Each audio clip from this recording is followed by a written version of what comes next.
Coming up, the already embattled Butch Jones forced to defend himself against a serious charge. And SEC teams play a major role in the first release of the College Football Playoff Top 25. It's all on the way next on AT&T SEC Country Live.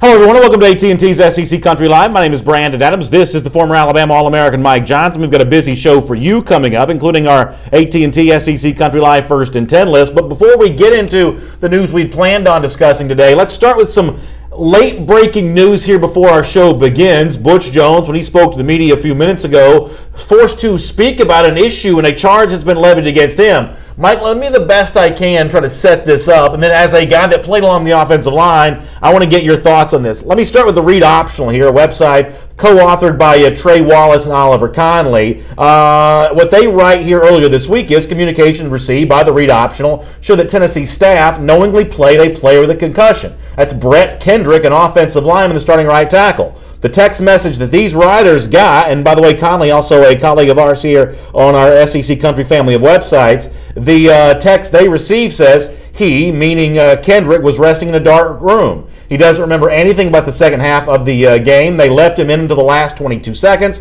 and only pulled him out because he finally threw up on the sideline. That's a text to Trey Wallace and Oliver Conley. Butch Jones, though, speaking to the media today, said we would never knowingly put a student-athletes in harm's way. I'm reading a quote straight from our story at SECCountry.com on this.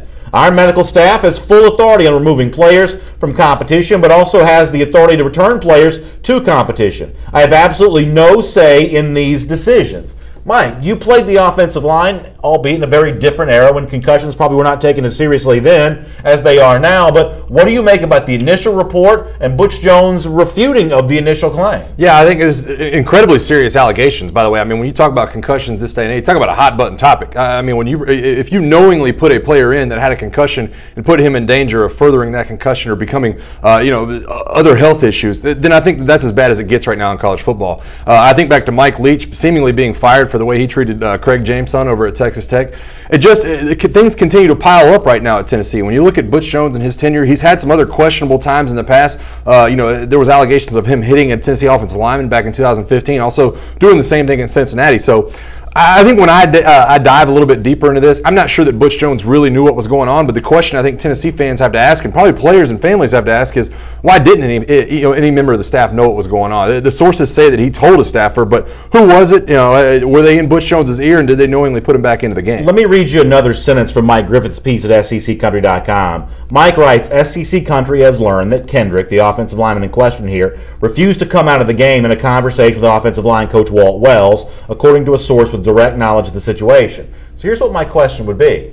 Why did Wells have reason to even go to Kendrick about this? And is it even possible for a player to overrule a coach about staying in a game for any reason? It shouldn't be possible. It should not be possible at all. There's a reason that all these medical staffers are put on the sideline, specifically in the NFL nowadays, where they have the ability to kind of stop plays, stop the coaches, stop everything on the field and pull a player off the field because they might see something at risk. I don't know if this should even have fallen to Walt Wells. I don't know if this should be put on him.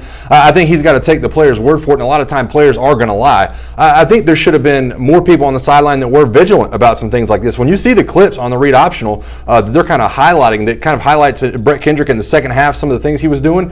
He definitely looks like somebody that was concussed to me. The fact that he hasn't been available to the media, the fact that they're saying that he's in a dark room right now, and the fact that he won't be playing next week, I mean, the guy was definitely concussed. It's all about who knew at this point. Let me go back to that just for a moment, because you were telling me this before the show. The Read Optional, the website we initially mentioned, did have some clips of Kendrick in the game, and you said it's obvious. I didn't see the clips, you did. Yes. It's obvious from those clips that something was not quite right with Kendrick. Yeah, I mean, he's moving slowly. He's not being lined up in the right places. You look at some other pieces that came out on Twitter later in the day. He just looks confused. He's not moving at a high level. He's not on his blocking assignments half the time. And this is a senior offensive lineman, somebody that's been in this line. He should know his assignments. He just looks out of sync, and I think that's the most alarming thing about it. Nakia Hester in the comment section says they are trying for the for cause on Butch. In other words, trying to use something like this, Nakia says, to reduce the available buyout. Obviously, we don't know if that's true, but this certainly does factor into the discussion of a Butch Jones, a coach already on the hot seat for Tennessee. Like I said, this happened with Mike Leach at Texas Tech, where evidently he didn't take a concussion seriousness from a player, and it landed him in hot water and got him fired, got him removed from the job. there is a very big possibility that if it comes down that Butch Jones knew about this, that they could get rid of him without a buyout. Michael Minardi says, please get him out of there. He's ruining our university. That's obviously a Tennessee fan who feels strongly about what he's saying. And listen, I'm going to speak carefully about this.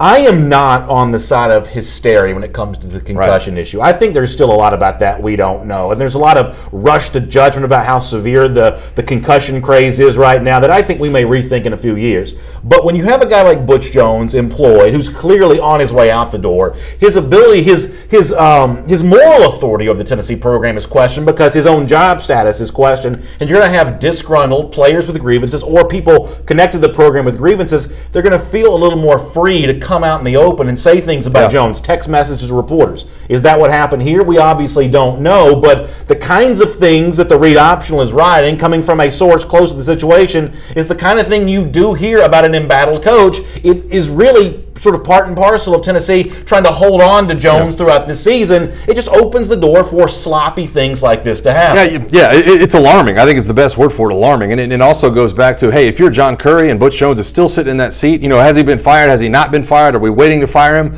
To me, this kind of seals the deal. I don't know that Butch Jones knew. And honestly, I would err on the side if he probably didn't know, because I think Butch Jones has enough self-recognition to know that this could get him in a lot of hot water if he did knowingly put him in. But I think you have to also ask the question, why did nobody else know? And does this deserve to kind of fall back at the feet of Butch Jones?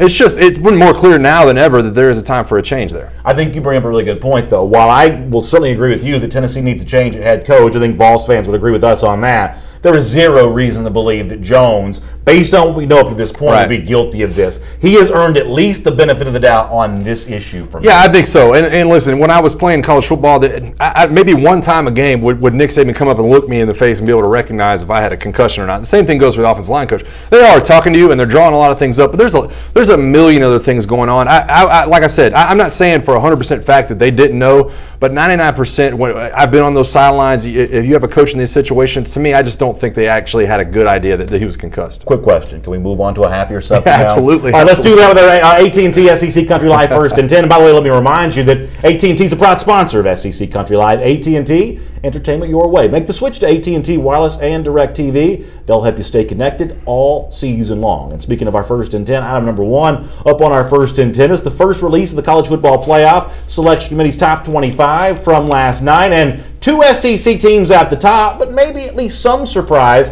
as to the team at number 1. Not Alabama, the team that reigns both atop the coaches and AP poll. Instead, it's undefeated Georgia. Now, after the selection committee released their rankings, Kirby Hocutt, the Texas Tech athletic director and selection committee chairman, spoke with ESPN about exactly why it was Dogs on top of the tide.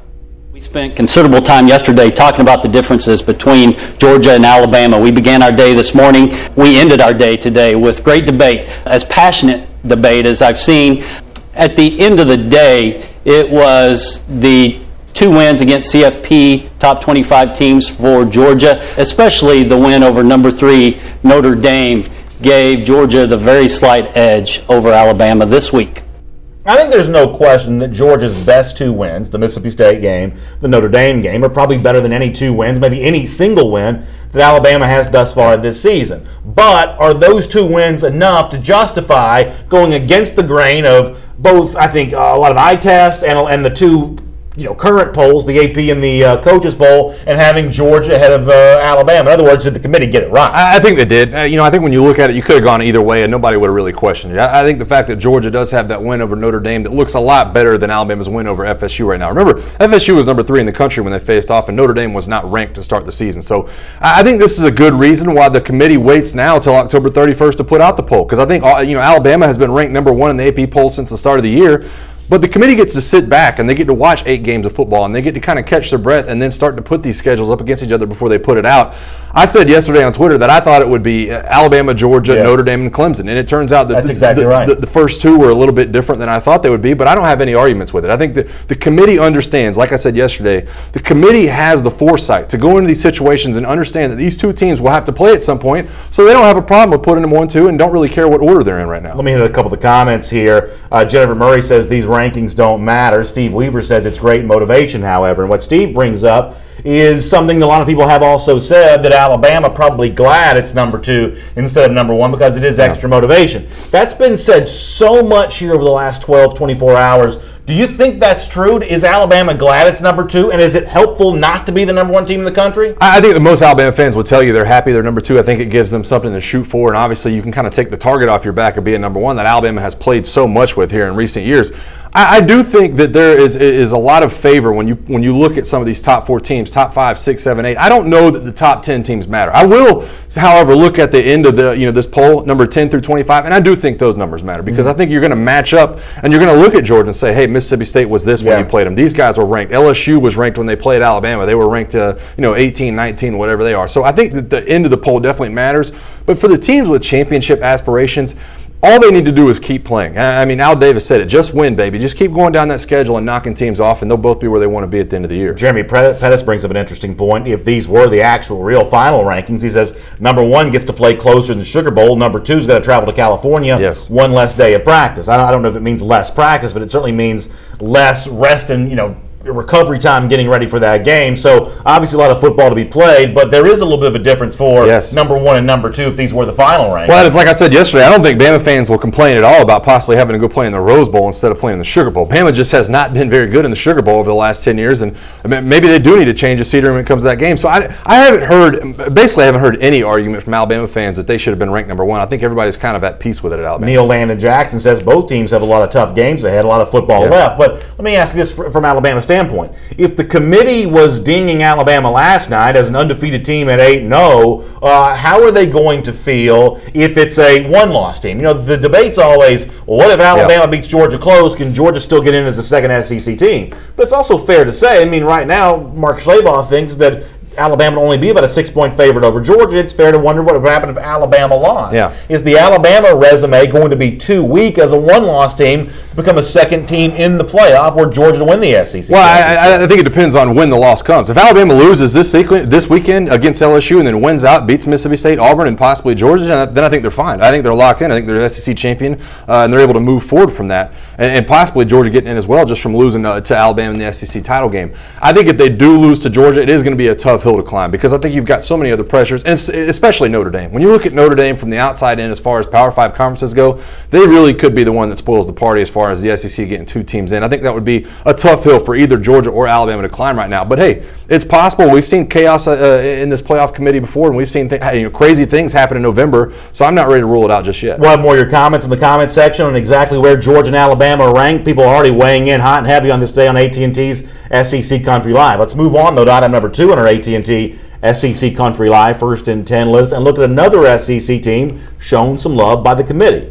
Auburn, as a 2-loss team, comes in at number 14. And while that may not get your attention all that much, Kirk Herbstreit, the ESPN analyst, speaking on ESPN last night, says when he looks at the teams and kind of where they ranked, he sees an Auburn team still capable of making a lot of noise. Everybody wants to talk, especially Chris Felica, the Bear, about these 2-loss potential teams at the end, maybe having a shot for this year for the first time, having a shot to get into the 4. How about Auburn? With what they have in front of them, the big game with Georgia, that everyone's almost assuming that we're already talking about, okay, Georgia, Alabama, undefeated in Atlanta. What happens if Georgia loses a close game? Auburn's sitting there saying, aren't they coming to Jordan-Hare? I mean, we still get to play them, right? So Auburn, if they somehow were able to knock off Georgia and Alabama, sitting there with 2 losses, I think Auburn is still a team that's thinking about trying to surprise some people, and they're definitely in striking distance if they're able to get a couple big wins late in the year. I think that part of what Kirk says is exactly right, and part of what he says, I guess I probably slightly disagree with. And for those of you who are maybe new to our show, we spent a lot of time in the offseason talking about my prediction. I thought that Auburn was going to win the SEC West. I thought it was going to be a top 10 team this season and a real threat to be a college football playoff contender. Have I seen that Auburn yet? I have to admit I probably haven't. Even with the close loss to Clemson and a nice, impressive blowout win over another ranked SEC team, Mississippi State, I haven't quite seen SEC champion caliber play from Auburn as of yet. Kirk is right when he says they are still in a fantastic position. A 2-loss team that controls its own destiny in the SEC West, ranked number 14, they could still work their way into the playoff. But is this Auburn team good enough to beat both Georgia and Alabama, which is what this would require? That's where I'm going to stop short. Part of that's because Georgia is actually better than I thought they would be, and a tougher game for Auburn than I would have imagined. I could still see Auburn beating Alabama. I think they are an interesting style of play, a slightly different kind of game for Alabama. But the truth is, the Georgia test at home for Auburn looks a lot tougher because of how good Georgia is. Right? Yeah, and I completely agree with you. I think it's going to be a tough uphill climb either way you slice it. By the way, not only do they have to beat Georgia, but they possibly have to beat Georgia twice if they're going to climb back into this playoff thing. And I think Auburn's done some good things. I think Auburn has great players. I think Gus Malzahn deserves to keep his job. I think he's a good coach for Auburn. But right now, if you're asking him to play almost three straight games against top 5 opponents on his way to the college football playoff, I think it's too much to ask any coach. I really do. I think when you look at Georgia's defense right now, when you look at Alabama's defense, the height at which both of these offenses have played in the ground game that is not going to match up well with Auburn's front seven, then I think it's a tall task. I think that really when you start matching them up, they are lucky right now to be number 14, right behind Virginia Tech, who, by the way, his only loss is to a Clemson team that Auburn also lost to. So they're in a good spot. I mean, the whole season's still ahead of them. The LSU loss obviously kind of hiccuped them, and they need to go in and deal with business against Texas A&M. But looking forward, to me, that's just too big a hill to climb. James Crump, somewhat sarcastically, says the media didn't find out that Auburn's missing a key running back. He's talking about Cameron Petway, and I guess that'd be the same issue there as well. Kerryon Johnson, who's been a touchdown machine, is just Johnson here with the tandem of Jarrett Stidham at quarterback. Is that enough to make up for the loss of Cameron Petway at running back? It's going to be tough. They're going to have to find a couple of other studs back there in the running back. And they have a couple. They're going to go 3 deep at the running back position as well. I don't know that they all are in the kind of mold of Cam Petway right now. So you're going to have a little bit of drop off. But Kerryon Johnson through a lot of the season has carried this offense at times, and I think they're going to look to him to do that through the last 4 games of the season. Jim Hunter says anyone who thinks Auburn's going to beat both Georgia and Alabama is on serious opioids. Cliff Nelson says the Troy loss is killing LSU in the polls, and we'll actually talk more about LSU but later on. But what Cliff brings up there, and he's obviously a big LSU fan, is so true. Yeah. If LSU slides past Troy at all, and I don't believe what some people say that the Troy loss actually helped LSU. Even Nick Saban the other day said it was the worst thing that happened in the SEC for LSU to lose to Troy. I don't necessarily buy that. I think these games, for the most part, are sort of somewhat independent of each other. But if LSU could have slipped past Troy, it is a very different ranking conversation for LSU, who, by the way, beat Auburn head-to-head. No, I completely agree with you. I think when you start to match up LSU's resume against what else is going on in the SEC, I mean, you look at a couple of 2-loss teams that really can make some noise, but LSU's still sitting there ahead of them. Think of how far ahead they would be if they had beaten Troy and they had that one loss. I mean, you'd possibly be talking about a top 10 LSU team going into a matchup with Alabama this weekend with a ton on the line. And instead, a lot of people in the SEC and in these polls in the college football playoff have kind of written off LSU because that's just a tough one to come back from. And I think that where they are right now is almost perfect for what their resume is. Philip Jackson says Auburn upsetters are on the way. I don't know if he means that Auburn's going to pull some upsets. It will be a point spread underdog against Alabama, a chance to do that. But if you believe Vegas right now, some of the online sports books like our friends at mybookie.ag, they're going to tell you that Auburn's a point spread favorite against Georgia, which is strange. 14 Auburn, number 1 Georgia. The game's obviously in Jordan-Hare Stadium. Yeah. That enough to make Auburn a slight favorite in that game right now. Yeah, and I think that line will change. I think obviously, that you think Georgia's going to be a favorite by the time the game kicks? I don't think there's any doubt that Georgia's going to be a favorite by the time they kick that game off. I think both of them still have some opponents to play going down the stretch, and obviously that game's going to be a couple of weeks, and they're going to be lining up and kicking it off. But to me, when you look at Georgia right now, there's just not a ton of holes. I know that there's still questions about Jake Fromm, and we'll get into those as well. But they look like a well-rounded team, and right now the way that LSU was able to match up with that Auburn front and run the football, I don't think there's any question that Georgia's going to have some success in that game. That's Mike Johnson. I'm Brandon Adams. This is AT&T's SEC Country Live. AT&T, a proud sponsor of SEC Country Live. AT&T, entertainment your way. Make the switch to AT&T Wireless and DirecTV. They'll help you stay connected all season long. Let me move on here. Let's do item number 3 in our AT&T SEC Country Live First and 10 list. And Mike and I, our pre-show meeting's about 30, 45 seconds long. Generally, that's how. I was going to say, what pre-show meeting? Yeah, that's basically the way we kind of do things around here. But Mike did corner me in this room, and let me say something.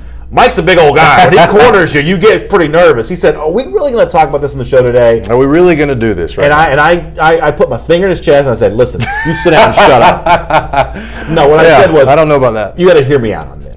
I have a crazy idea for the Florida head coaching job, and let me set it up this way if you don't. Please mind. do. Please do. Y'all know my bias when it comes to this. I'm obviously a longtime follower of UGA. I do Dog Nation Daily, the daily podcast for Georgia Bulldogs fans. So the spirit in which I say this is coming from someone who, which kind of coach would I not want to see at Florida? As a Georgia guy, the coach I would not want to see. And for me, it's not Scott Frost. I wouldn't be the least bit worried about Scott Frost. There's not a Georgia fan anywhere cowering in fear about the UCF coach going to Gainesville, Florida. I told you earlier in the week why I don't think Dan Mullen would win at Florida, and pretty much any name on the list. I couldn't pick out Matt Campbell from Iowa State. Couldn't pick him out of a police lineup.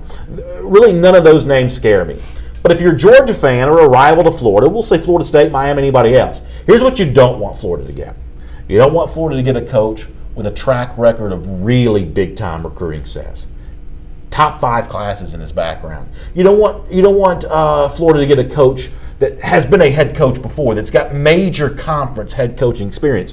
You don't want that at all. You don't want a coach whose personality replicates what's working in the SEC right now. Nick Saban at Alabama, Kirby Smart at Georgia. That's what you don't want Florida to get if you're a rival of Florida. Now, one of those guys is out there for the Gators, but most Gators fans would say you can't hire it. Florida should rehire Will Muschamp. You have lost your Florida mind. should rehire Will Muschamp. I mean, listen, I understand what you're saying. I know that Will Muschamp, and listen, we talked about it before on the show. Will Muschamp's a quality coach right now. He seems so happy and so at ease at South Carolina with not only what his football team is and what he's building into, but what the pressure is on him. I mean, this is a guy who seems relieved to kind of be out of Florida right now and be in that South Carolina program.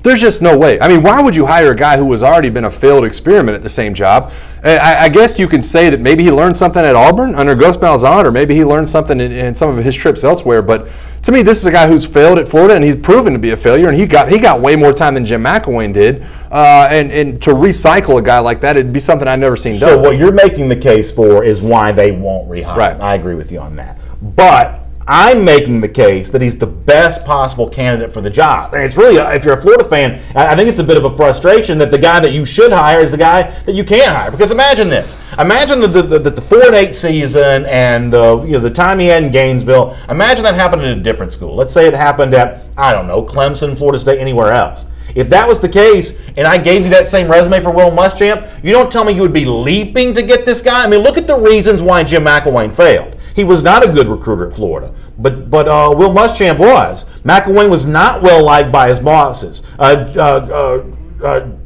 Will Muschamp was liked by his bosses. Every problem that McElwain had at Florida, for the most part, Muschamp was the opposite. Now, he wasn't very good as an offensive coach, but look how much better South Carolina is right now. I mean, South Carolina is actually a better team right now than Florida is because Will Muschamp's a better coach than Jim McElwain. I think there's some merit to that, but I think you're also falling in the trap that there's just different expectations at South Carolina. So you kind of look at them and you see them beating NC State to start the year off, and you think, man, they're a good team. They're 6-2. They beat some quality opponents.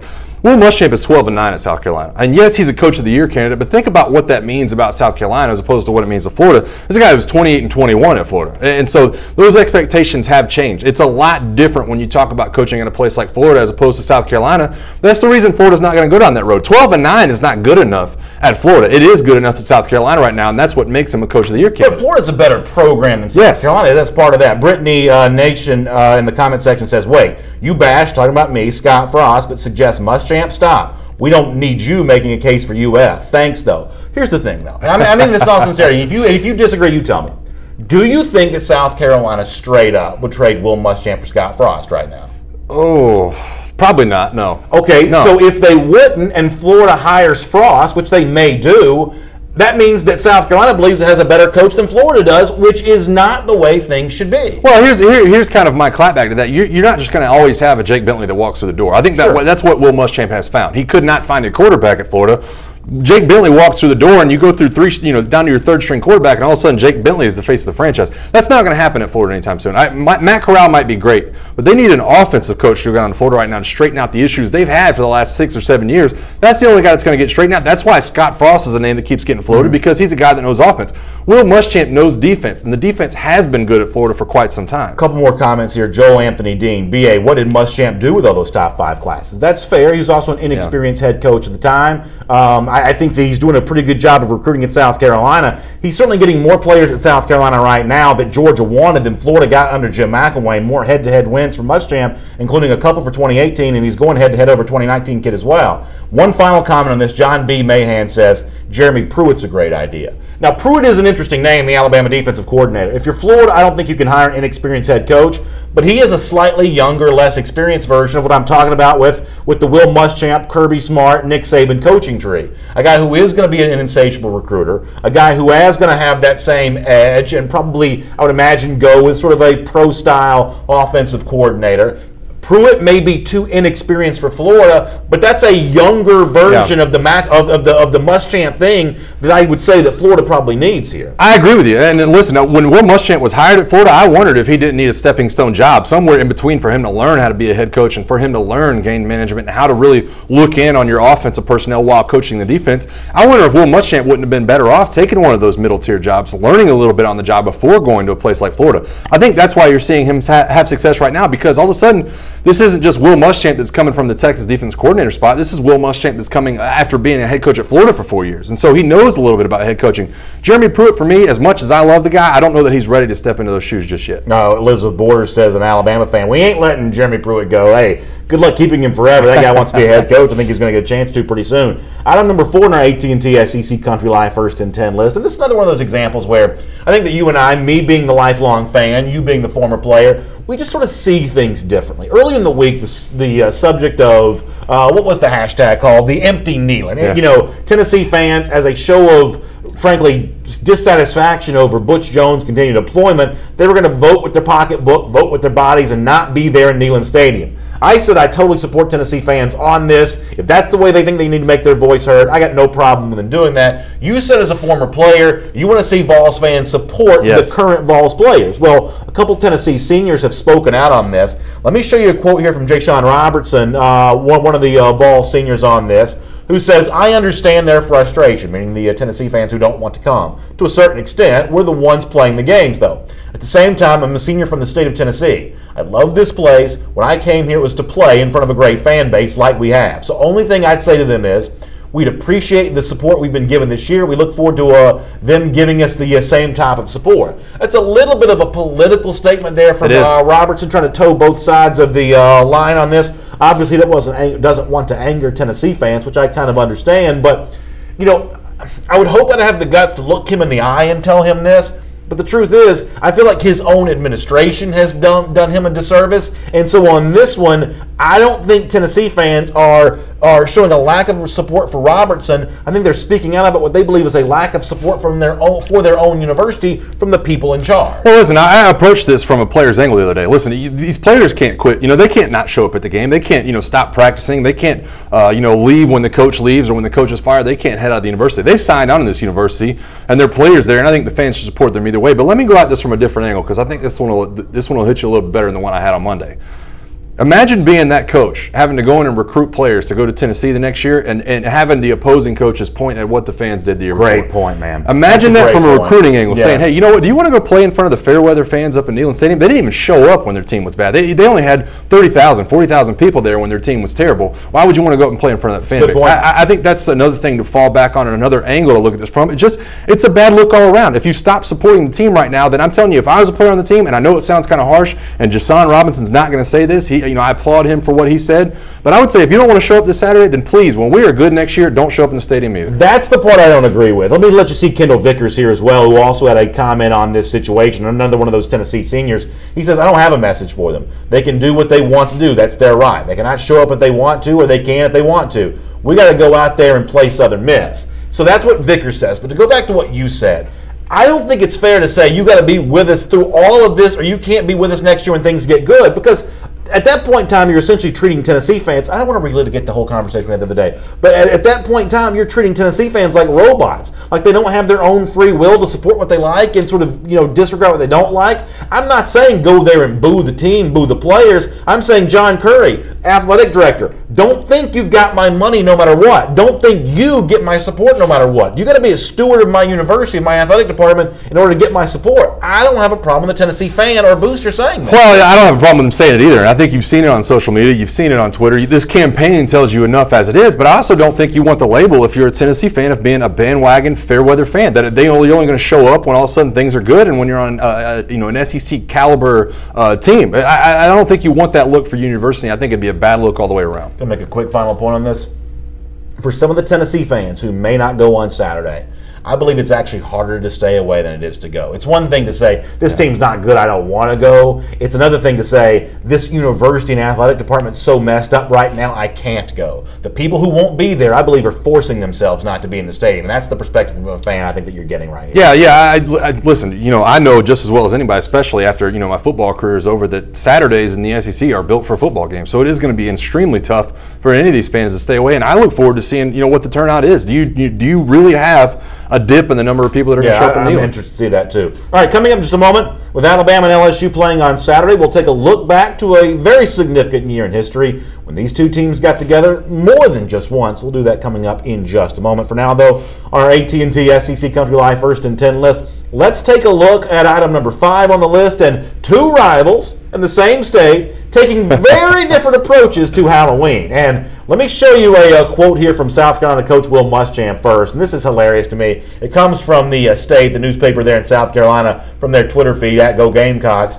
Here's the quote from Muschamp. He was asked, hey, are y'all going to do anything different because today's Halloween? Any kind of special hijinks, any kind of stuff like that? I love this quote from Muschamp. He says, no, it's red zone. It's not Halloween. In other words, they're going to practice their red zone stuff. They're not going to worry about Halloween. This is the same guy who last year said about Thanksgiving that Thanksgiving was a meal, not a day. They weren't taking a full day off. Like, that is so classic Muschamp. Saban, coaching tree. I mean, that quote almost seems made up. It's so perfect. It almost sounds like Kirby Smart, doesn't it? Not just a little bit. I mean, it has that Kirby Smart demeanor to it. And listen, I think what you have right now is a coach that's trying to coach his program into the championship picture. They're trying to get to another level. So I think that's why he has that business-like demeanor. Very opposite reaction, though, to South Carolina's hated rival Clemson, same state. But Clemson coach Dabo Swinney and his staff, they decided to use the Halloween opportunity to have a little fun. Watch this quick video and let's debate who gets Halloween right. Take a look. So you see the guy about to come in. He's going to sneak behind the curtain here and put the costume on. The meeting's about to begin. That's not a real tiger, by the way. Fast forward to the meeting. Last day of October. All right, happy Halloween, all you guys. All right, so don't get. Hey.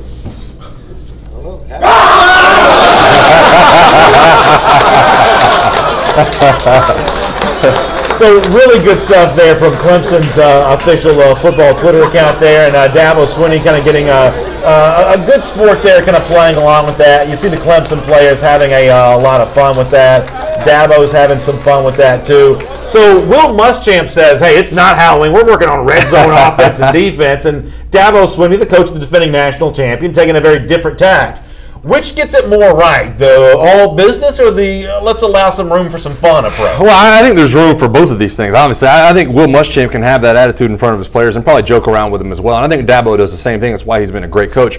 But I think what you see right now is the difference in two programs. I think you see a team in South Carolina that's on the rise and trying to get where Clemson is. And when you saw that game last year, Clemson was head and shoulders better than South Carolina. South Carolina understands they still have a lot of work to do to get to the level of Clemson. And that's probably why you see a little bit different demeanor from the head coaches.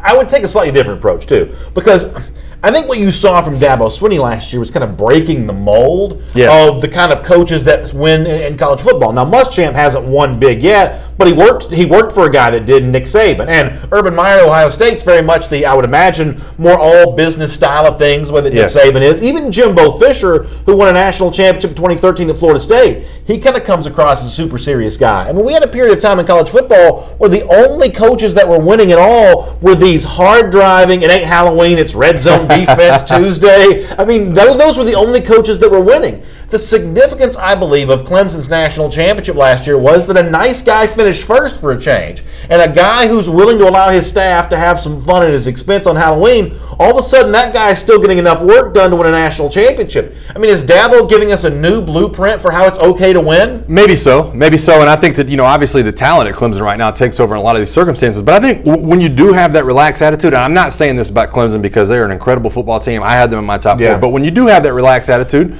that's when you open yourself up to being beat by a team like Pitt last year or a team like Syracuse on a Friday night this year. I think that when you have that relaxed attitude, I think your players feel that and feel like that maybe they can be relaxed too. And that doesn't always always win in college football. Yes, when it comes down to it and you win most games and you get to the championship and you win the national title, it makes you look really good. But I think that's the reason we've seen them slack off in a couple of games the last couple of that's kind of interesting because it's one thing to say you got to the top when you've got Deshaun Watson, the best quarterback, in recent, certainly one of the best in recent college football history. It's another thing to stay there. Yes. Do you need the Saban hard edge to stay there? Is Dabo going to be able to maintain that recruiting insatiable appetite, that hunger and desire to keep winning, or is he going to goof off with his players and not stay on top? Well, I think that's the biggest question this year when you look at Clemson football and moving forward and watching them go into December and possibly an ACC title game and another appearance in the college football playoff. I think that's the biggest question asking them. Can they achieve that same level of success last year, or did they have lightning in a bottle? By the way, Brock Evans in the comment section says Dabo wins, and I do think there's an element that's true for fans.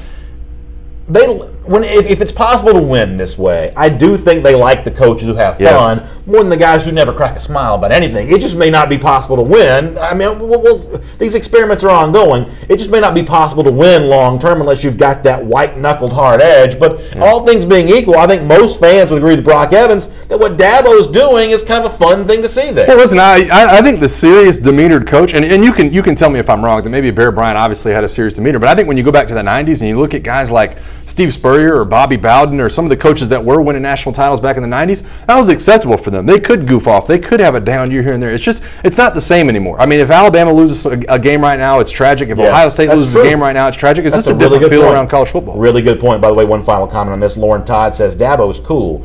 Gives you a smiling face, sunglasses emoji, roll Tide. So even an Alabama fan kind of liking what Dabo's doing there. All right, we'll get back to our AT&T SEC Country Live 1st and 10 in just a moment. For now, though, as promised, here each and every Wednesday on AT&T's SEC Country Live, we take a look back to the past. And this week, we look back to 2011 because with Alabama and LSU playing this Saturday, I thought it might be fun to go back and look at the time they played twice in the same season. A regular season contest and then a rematch in the national championship. It's one of the things that make 2011 a season to remember. Let's take a look at that now here with Tony Chachere's Seasons to Remember.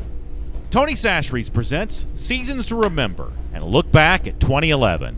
A year that made history during the BCS era when two SEC teams, LSU and Alabama, rematched for the national championship. The Tigers won the first meeting that season in a low-scoring affair 9-6. Then LSU blew out Georgia in the SEC championship game 42-10. But Alabama, whose lone blemish was the loss of the Tigers, was selected to play LSU for the title. And the Crimson Tide won 21-0. LSU hasn't beaten Alabama since 2011, but looks to end that streak this Saturday. Elsewhere in the SEC, 2011 was a good year for Arkansas, which led by Coach Bobby Petrino won 11 games and finished number 5 in the country. Another 11-win season was posted in 2011 by South Carolina, starting a streak of 2 straight top 10 seasons for the Gamecocks and their colorful coach, Steve Spurrier. Just one of the things that made 2011 a season to remember. And Seasons to Remember here on AT&T SEC Country Live is brought to you by Tony Chachere's. And if you're looking to spice up your next tailgate, look no further than Tony Chachere's. Tailgate champion since 1972. Tony Chachere's makes everything taste great. And obviously 2011 passed the time when you were at Alabama. Yes. You had already moved on to the NFL at that point, but I know you saw a lot of friends on that team, and getting a second chance in the national championship certainly spiced up the rivalry between the Crimson Tide and the Tigers, and I think there's probably still some remnants of that left over with these two teams playing again this Saturday. I can distinctly remember being in a hotel room. I can't remember where we were, but the night before we played the Falcons game, we watched, everybody on the team watched that game. It was a game of the century, 2011 in the regular season. LSU comes up with a 3-point victory, and Alabama needed to find a new kicker at the time, but ended up making things kind of corrected there in the national championship game. But I'm with you. I mean, it sent that rivalry to an entirely new level after playing that national title game. And really the ongoing conversation there is the lack of offense for LSU and the 96 win, the 21-0 loss, and up until this year, and still remains to be seen how Matt Canada is going to do with this, but up until this year, we're still trying to figure out how LSU is going to find that offense that they could not use to beat Alabama in 2011. Right, and they're going to try to rush the ball. They're going to continue to do the same things they have done. Darius Geis is the best player they have on offense, so they're not going to take him out of the game plan. I read a stat the other day that since 2008, there's only been 5 teams that have rushed for 200 yards in Alabama, and twice that was LSU. So I think 2 of the 5, that kind of tells you where their game plan has been for the last 10 years. All right, speaking of LSU, let's also make them the subject of item number 6 in our AT&T SEC Country Live 1st and 10. Now, Cliff Nelson in the comment section a moment ago mentioned how bad the Troy loss has hurt LSU this season. I couldn't help but notice 19th for LSU last night, well below Auburn at 14th. And you got to remember here, LSU was holding on to that head-to-head win against Auburn. And so often last night, we saw head-to-head matters. Georgia ranked ahead of Notre Dame because of a head-to-head win. Oklahoma ranked ahead of Ohio State because of a head-to-head win. And you can point to examples of that, but in this case, Auburn head-to-head over, LSU head-to-head over Auburn, and yet Auburn was the higher ranked of the two teams.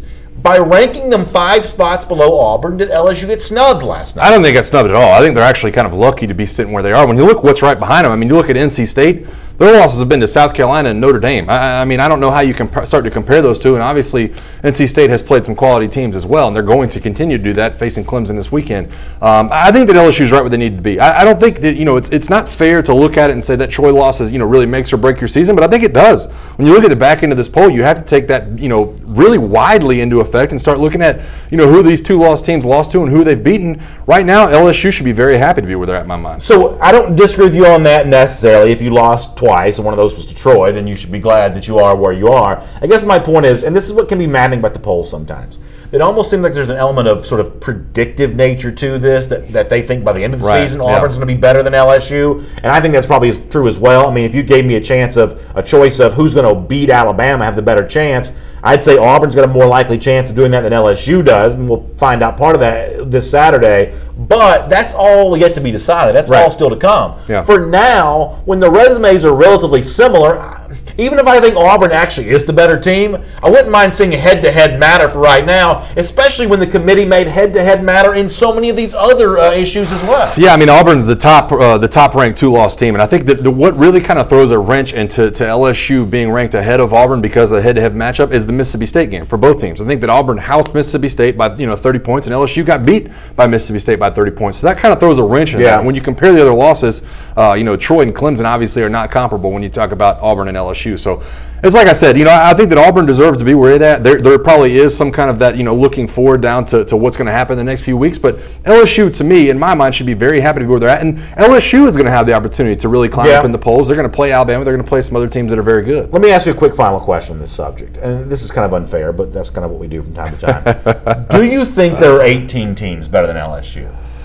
Oh, man. I got UCF a spot ahead. I got USC. Mississippi State did beat them, so there's no beef there. Iowa State, who's playing a little bit better. Then you get to like Vatech, Washington, Oklahoma State, Miami, Wisconsin. I'm not taking Wisconsin or Miami over LSU. You put those teams on a neutral field right now. I got LSU over both those teams. See, I tend to disagree with you. I don't know that who in front of LSU right now when I'm looking at these 18 teams that I would put in front of LSU. I mean, you can look at UCF, but I also can't erase the Troy game from my mind either. You talking about body of work here, or are you talking about who's going to beat? No, who would beat who on the field? I understand what you're saying, and I think LSU has gotten incrementally better since the Troy game, but I think they've gotten 10% better since the Troy game each week. I think they've gotten 10% better when they played Florida, 10% better when they played Auburn, and they continue to roll, and they're going to keep getting better. But I don't know if you can kind of line those teams up and say for certain that Wisconsin would lose to LSU because I haven't seen it play out on the field. Let me speak first and then think second. You tell me if this is dumb. Okay.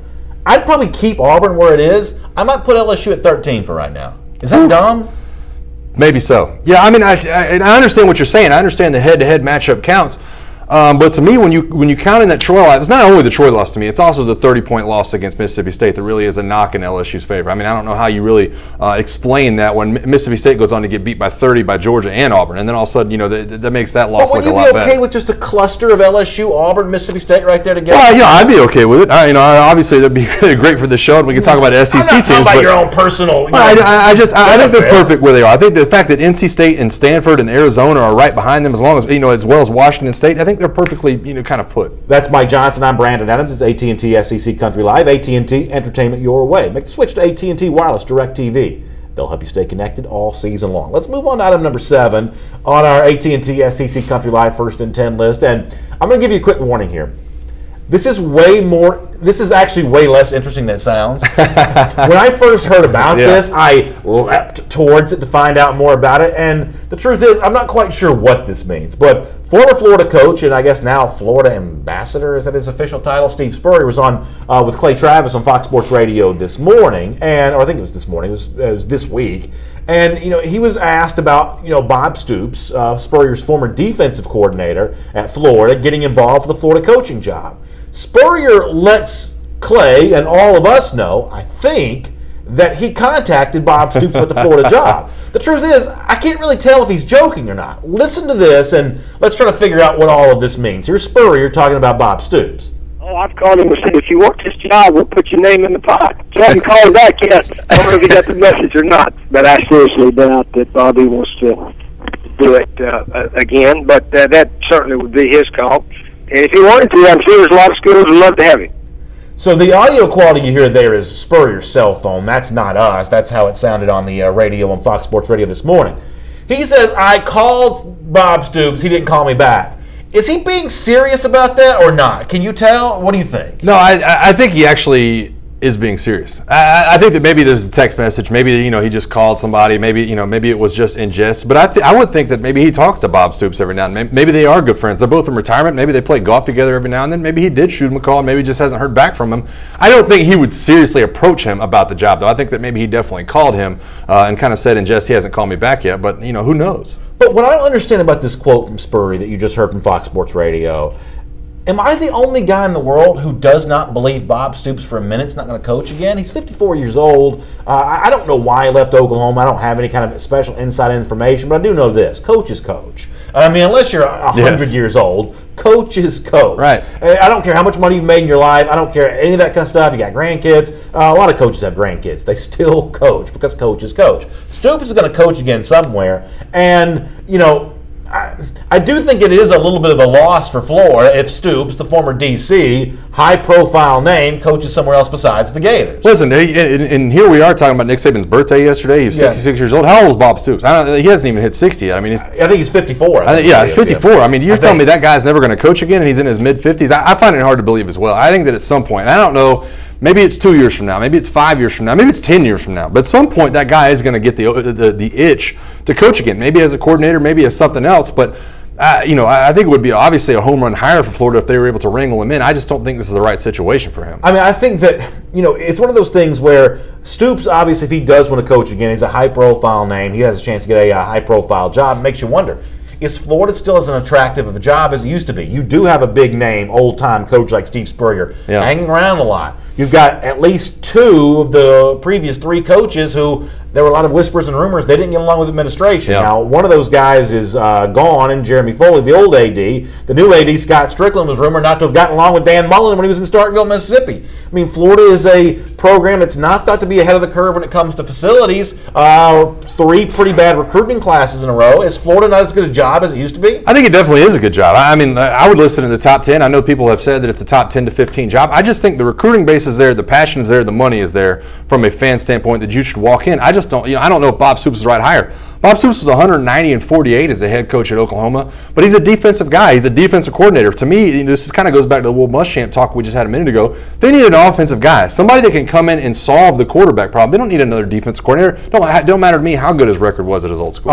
Terry Brown says, man, serious, I love Bob, but he's not the answer for Florida. It sounds like you think the same thing there, but I mean, this is a guy that hired Lincoln Riley, a 33-year-old young guy when he took him away from East Carolina. This is a guy who's got, former quarterbacks like Josh Heupel doing big things as the OC for Missouri. Bob Stoops is a head coach that's proven an ability to find offensive coordinators. Well, and here's another thing I'll say about Bob Stoops. I don't know that he would have been as successful in the SEC as he was in the Big 12. That may be true. Because I think when you look at it, and by the way, Oklahomaing is now a thing. When you lose that one game you shouldn't to every year when you're a double-digit favorite, double-digit point spread favorite. I think that's what Bob Stoops was. When you look back at his career, yes, he had a lot of success early on, won a national championship. But there was always 1 or 2 games every year where you felt like Bob Stoops didn't get it done. Maybe he does take that Dabo Swinney approach to the games. Maybe he is too lackadaisical, but I don't think he would have the success that a lot of people think he would at Florida. But there's only a small handful of coaches that even have national championships. Jimbo would be one, Saban, Dabo, Meyer. I mean, to hire Stoops, assuming he became an active coach again, that essentially puts him in the club of the only active coaches with national championships. You'd have to celebrate that as a home run hire. I mean, say they went and hired Les Miles. He's got a national championship ring, too. Phil Fulmer. Let's bring in Phil Fulmer. Stoops is a better coach than Miles, though. Well, I don't know. I really don't know. I think that, you can look at the record. Like I said, I think that Les Miles would have been just as good a coach as Bob Stoops was in the Big 12. All right, let me move on. Item number 8 on our AT&T SEC Country Live First and 10 list. And you were on my podcast, Dog Nation Daily, this morning. I asked you this. Why does this stuff keep happening to Georgia? Yeah, Jonathan Abram, the Mississippi State safety early in the season, who said he was looking forward to seeing his team beat the brakes off Georgia. Georgia clobbered Mississippi State. You had Chauncey Gardner last week talking about how all Jake Fromm could do was throw slant passes. Then Fromm went out and threw a slant pass that put Gardner back on the sidelines because he got trucked by DeAndre Swift. You'd think at some point in time these teams would learn about talking trash to Georgia, and yet here once again another example of that, this time from Chris Lammons, a defensive back from South Carolina, who when he met with reporters this week was asked, hey, which phase of the Georgia offense are you more worried about trying to stop? Listen to what Lammons says in response to that question. Which phase of Georgia's offense provides the greater concern, the pass or the run? The run. What's the circumstance? They can't pass. I mean, what are we doing here? Jake Fromm leads the SEC in yards per attempt. Jake Fromm is essentially the most accurate quarterback in the league on throws 15, 20 yards down the field. They're not throwing the ball because they're up by 30 points in the fourth quarter. Does Lammons not know that? I just can't tell you right now. I think this is poetic justice for you because we spent all offseason talking about how Jalen Hurts was not a good passer, how Jalen Hurts didn't have the yardage, Jalen Hurts couldn't get it done in the national title game. Jalen Hurts through 8 games last year, the same point that Jake Fromm had 350 more passing yards last year through 8 games. And it's just jet sweeps. No, it's the nature of the beast when you are beating teams like that. And I think he's got 50 less passing yards this year than Jake Fromm does at this point because he hasn't played in the second half. He didn't play in the second half against Vanderbilt or some of the other teams they've played, and it is what it is. I think when you're a defensive guy, when you're a corner, you have to look at the other offense and say, hey, this is their weakness. Maybe we can rush the passer. Maybe they can't get us on the ground game. Maybe they're going to beat us in the intermediate routes. You have to find that weakness right now. And I think that's what you're pointing to if you're another team playing Georgia, because right now you don't feel like you're going to stop the run. I think you have to have something to pass to as a defense to say, hey, we can probably lock them down doing this, and that's what South Carolina's doing. Santiago DR in the comment section says that player's just jealous. He also says his alma mater, the #1 team in the country right now, referencing Georgia from last night. Love how that sounds as it rolls off my tongue. It's a long time coming. Obviously, a lot of Georgia fans are excited about that. But to go back to your point about finding the weakness for Georgia, I'm here to tell you, and maybe I'll be proven wrong on this, Jake Fromm is not Georgia's weakness. I'm just telling you, he's not. If Georgia was down by a touchdown, I'm saying this as a person that would live and die with this result. If Georgia was down by a touchdown on the opposing 20, having to drive the full length of the field to win the game, I got no problem with Fromm in that spot. Yeah. Georgia's weakness is its defensive secondary. That's what can be exploited. Yeah. Maybe South Carolina's not good enough to do that, but if you want to think about bigger and better games for Georgia, that's the weakness. It's not Fromm. I'm going to tell you right now, Fromm is in the upper tier of SEC quarterbacks, even though he's not throwing it very much. Well, I agree with you. But I'm looking at it from the South Carolina secondary point of view. This is the guy who's a cornerback is not going to go in there and say, well, our offense is going to expose their cornerbacks. That's how we're going to lose this week. Right, it's just not going to happen. That guy is going to go in there and try to find the weak spots of this Georgia offense. And right now, he hasn't seen Fromm that much throw for 200-yard games. What do you have? Does he have 2 200-yard games that he's passed for? I think he threw for 201 and then 300 against Missouri. So I understand where it's coming from. I don't agree with it. I think Jake Fromm is an accurate passer. I think he's a good pocket passer. I think he's in the top 5 quarterbacks in the SEC for sure right now. But until he's proven the ability and does win when there's a championship game on the line and is playing a great defense, they're going to continue to question this guy as a passer. And it's the same thing you see, like I said, over at Alabama, where everybody questions Jalen Hurts. But here's a guy who's only lost 1 game in his entire tenure there. He's 22-1 right now at Alabama. Serious final question coming on the week of Georgia being ranked #1 and this belief that now exists in the SEC because of Nick Saban. This is all rat poison. You want to stay away from all this kind of stuff. Does it help Georgia a little bit to have some sort of villain on the South Carolina sideline, a little bit like how Chauncey Gardner was last week? Oh, yeah. Does it kind of make practice a little spicier again, and you don't have to worry about the rat poison getting in? I think there definitely is. And listen, I think Georgia has great senior leadership right now, and those guys in that leadership council understand that you have to find that edge. And I hear from fans all the time, and I've said this before on the show, the hardest thing for me to get fans to understand is why you would ever have a lapse in judgment or a lapse in performance. Yeah. It's just like going to your job on a Monday. Yeah. You have to find something. You have to put a goal down. You have to find something that can separate your performance on that day and that week.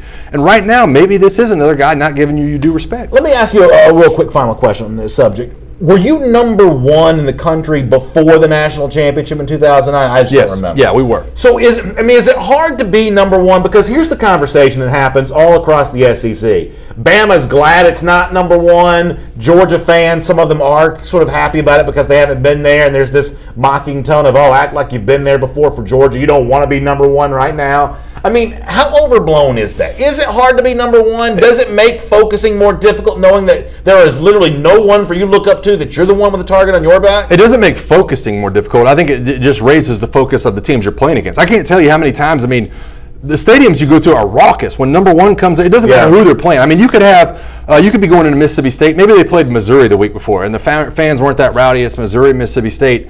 and maybe you're showing up to play them, and all of a sudden they have turned it up to a different level. I'll give you an example too. 2015, Georgia and Alabama faced off in Athens. Yeah. The Georgia team was over there, barking at them on the sidelines, and now they're getting into it, and that's just what it is when you're number one team. You have the target on your back, and everybody wants to beat you and knock you off. Gosh, what an embarrassment that was for Georgia that day. My gosh. Brian Lowe, let me give a little equal time here. He says, why not talk about all those Carolina defensive players from Georgia coming in with a chip on their shoulder from not being offered by their home team? Brian's a good point about the Gamecocks there. There are some South Carolina players who will say, you know what, you didn't give me a look, Georgia. And that's one of these things that makes this rivalry, I think, sort of interesting. And for South Carolina fans, it definitely is a rivalry on Saturday, because a lot of those Gamecocks players would have liked to play it at Georgia, didn't get the chance to. I think it is interesting. And right now, I think that Will Muschamp has that defensive line playing right now probably better than they have the last couple of years. They have a young defensive line that has made strides this year. And I'm not saying they're going to give Georgia's offensive front a lot of trouble this weekend. I think Georgia will still be able to run the ball, but you are going to have that passion on that side. And I'm telling you right now, it is different when you are the number one team in the country. South Carolina will come out and absolutely try to do everything they can to knock you off. And you'll even see more risk taken on the offensive side of the ball. What do we have to lose? We're playing the number one team in the country. Why don't we try the reverse pass or something crazy? You'll see them get out of their shell for sure. Item number 9, our AT&T SEC Country Live 1st and 10 list. So Florida Atlantic coach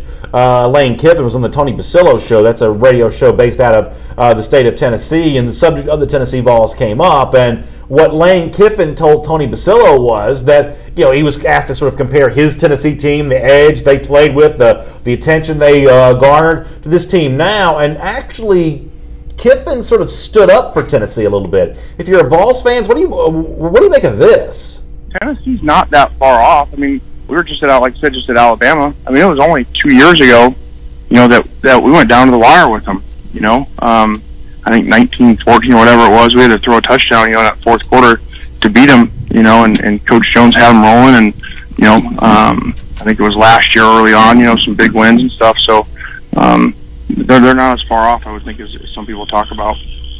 So I'm sort of preconditioned to believe that everything Lane Kiffin does is sort of a calculated move on his part. Is there a calculation here to saying, hey, I don't think Tennessee's that far off, Morning in America, City on a Hill type stuff? Maybe not. It's probably also a little pat on his back where, when he was the head coach at Tennessee, we did struggle with him in that game in 2009 where he was able to almost come in and knock us off. I don't think it's calculated. I think he really was speaking from the heart because he has played that Butch Jones Tennessee team, and it was close a couple of years ago, and he has seen some tough matchups. He's seen Tennessee win some games. It's not like they have been terrible the entire time that Butch Jones has been there. I mean, a couple of 9-win seasons, God knows we've had Mike Griffith, bring up that stat a few times. But Lane Kiffin, I think, is speaking from the heart, and I agree with him. I don't think Tennessee's that far off. I think they have a lot of talent on the team. Right now, their offense is just too predictable, and I don't think the players are playing very hard for Butch Jones. I think I like Kiffin more than you do. I don't love him as a head coach, but I like him as a college football personality. And we didn't have time to play this clip on the show, but there was something he said right before the clip that we did play that did strike my attention. He talked about how he approached rivalry games when he was at Tennessee. You mentioned the close game against Alabama in 2009, the way that he stirred up trouble with Urban Meyer. Now, he didn't have the team to compete with Florida that year, but man, he tried to stir it up. And what Kiffin said in this interview with Tony Basillo was something to the effect of, hey, we wanted to kind of come in there and be a nuisance, a thorn in the side of these rivals like Florida and like Alabama. Heck, Tennessee beat Georgia that year, so I mean, he certainly accomplished that in that regard. And listening to Kiffin that moment, Kiffin can't be the coach of Tennessee again. It's hard to go back home. We did that with the Muschamp and Florida thing a little earlier in the show. But when you hear Kiffin talk about the edge of, hey, we want to be salty towards our rivals. We want to cause trouble for those guys. We want them to know who we are. It's hard not to think that Tennessee needs a personality like that again. Oh, yeah. After this, Butch Jones era comes to a close. Well, I think you've got to find some middle ground. If you are John Curry and you are searching for a new head coach, you have to find the middle ground. It's just like we talked about, about head coaches right now and how they approach Halloween, or the difference between seeing some of these coaches that are all business, or some of the guys that play around. Lane Kiffin's too far in the play around range. I mean, he is too far in the goofy range where he's going to get on Twitter and stir things up. I understand his angle. I understand when you're an underdog, but I think once you do reach that level, that kind of pans out. You don't keep your team playing to the level when you are a guy like Lane Kiffin. Robert Dugas' quick comment says, Tennessee's a great program with a bad coach. Get a solid coach and the program should return to the form it was when Eric Berry was roaming the defensive backfield. Interesting comment there from Roderick. Let me do item number 10 on our AT&T SEC Country Live 1st and 10 here, and you brought this to my attention. I had not seen this. Isaiah Buggs, Alabama defensive lineman, was talking about on Twitter how he'd gotten some attention from some LSU fans course, LSU fans have done this with cell phones before. You may remember Tim Tebow kind of mocking LSU fans in Death Valley a couple years ago. I guess, though, this may have played out on social media. Let me show you a screen grab here from Bug's Twitter account. He says, woke up this morning to horrible messages from Louisiana fans. How could you wish, I love how he calls them Louisiana. How could you wish such bad things on players? Like, I just don't get it. Then this guy, Nicholas Diaz, Nick Wild on Twitter, says, you knew what you signed up for when you abandoned the people of Louisiana, ... deal with it. First of all, y'all stop writing this kind of stuff to players, first of all. I mean, my favorite thing about this show is we're all fans, we're all, rivals, we go back and forth, but nobody takes it that seriously. If your fandom for college football, and I know this goes without saying, but if your fandom for college football would lead you to tweeting something nasty to somebody on Twitter, then you've taken things too far. Yeah, and listen, by no means do I think this is only LSU fans that do this. I mean, we can talk about, Tim Tebow or Noshan Moreno, John Parker Wilson, was dealing with it when I was there. I think that there's just this 5% of each fan base that is a little bit off the edge. And I tweeted earlier today, listen, if you are tweeting at a player or calling a player or a recruit or texting a recruit or tweeting a recruit, you need to look yourself in the mirror. I just don't believe in contacting those people right now. Stay in the fanhood side of things. I know it's fun to kind of comment back and forth, but if you're saying you know what you were getting when you left Louisiana and left the people of Louisiana, you're a little bit too far into it. And I think that, like I said, every fan base to me has that kind of fringe, crazy 5% that do things like this, and I don't understand it. I mean, my thought is, how about you treat people like they're actually people? Like Isaiah Buggs is a person. It's like, people know me as a Georgia guy. Florida people are giving me grief all the time, but it's never like nasty. It's always good-natured. I love that about what we do here on this show, and it's kind of a shame to see other people kind of outside our SEC Country Live bubble who don't seem to get that part of it. Yeah, well, I think it's funny, too, and I mentioned this a couple of weeks ago. Jimbo Fisher confronted somebody in the stadium that was yelling at him that he had to fire his assistant coaches. I loved it. A lot of people gave blowback to what Jimbo Fisher was doing, but I think a lot of people, too many people right now, think anonymity gives them power, and I love the fact that Jimbo Fisher was able to blow back at that guy in the stands. All right, we have a pretty interesting champion of life today and a really funny response. We'll get that coming up in just a moment. For now, though, let me remind you that AT&T is a proud sponsor of SEC Country Live. AT&T, entertainment your way. And speaking of AT&T, let's get ready to do our AT&T look ahead with the College Football Playoff Top 25 coming out last night. Special significance for these games outside the SEC involving ranked opponents on Saturday, including Penn State, Michigan State, Clemson, NC State, Oklahoma State, also Virginia Tech, Miami. Between Bedlam, undefeated Miami, Clemson against a ranked team that just lost to Notre Dame a week ago, Penn State trying to avenge its loss to Ohio State. That's a pretty good collection of games right there. That's a great slate. I think Penn State obviously looking to roll over Michigan State. Clemson's going to have a tough battle against NC State. Bedlam, obviously, with Oklahoma teams that has a ton of kind of national prominence. And I think Virginia Tech beats Miami and gives them their first loss of the year. I don't think there's any doubt about that. That's really interesting stuff. All right. Here at AT&T's SEC Country Live, we close up the show the same way each and every day. Many of you are aware that we do Champions of Life here on AT&T SEC Country Live. And today, I think for the first time, or at least one of the very few times, Alabama coach Nick Saban involved in our Champion of Life. A lot of you know that October the 31st, Halloween, is Saban's birthday. Well, the Alabama Twitter folks let us know that the Alabama players were very well aware of this, and one Alabama player even took an opportunity to sing happy birthday to Saban. Take a look at a little bit of this video from Alabama.